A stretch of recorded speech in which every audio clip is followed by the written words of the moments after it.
था। अब आपने ठीक कहा, इसकी वजह यह है कि हमारे यहाँ पहली बात तो यह है कि इसका नाम लोगों ने रखा हुआ है फिल्म इंडस्ट्री, लेकिन इसको कभी भी किसी ने इंडस्ट्री नहीं समझा। बिल्कुल। तो इससे ये है कि जो दुनिया में जितनी इंडस्ट्रियाँ प्रॉस्पर करती हैं उनमें एक ख़ास तरह का मुआशरा इन्वेस्ट करता है किसी न किसी। इन आपके साथ इंडिया में देख लीजिए, अब एक आदमी जो फाइनेंसर जिसके पास पैसे हैं वो तो फिल्म बना लेगा, मगर जिसके पास आइडिया है, जिसके पास विजन है, जिसके पास ख्वाहिश है, मगर पैसा नहीं है, पैसे के बगैर फिल्म बनती नहीं। तो कोई ऐसा फाइनेंस करने वाला जो इंडस्ट्री में जिस तरह लोग इन्वेस्ट करते हैं फाइनेंस, वो हो तो फिर ये इंडस्ट्री इत्तेफाक से हमारे यहाँ ये बनी नहीं। और फिर आपके सामने ही है एक पूरा वो दायरा काट कर फिर ज़माना एकदम बदल गया।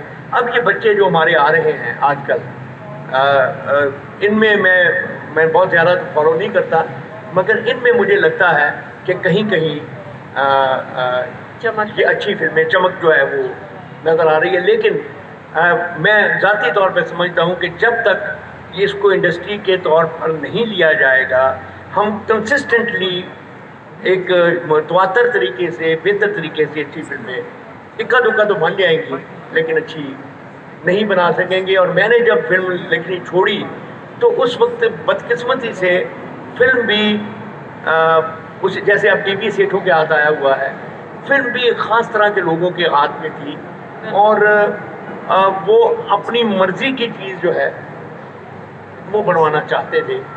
तो फिर एक वक्त ऐसा आया कि एक सैचुरेशन पॉइंट आ जाता है कि यहाँ आप अपनी इज्जत बचा लें या पैसे कमा लें। सही। तो मैंने कोशिश की कि इज्जत बचा लें।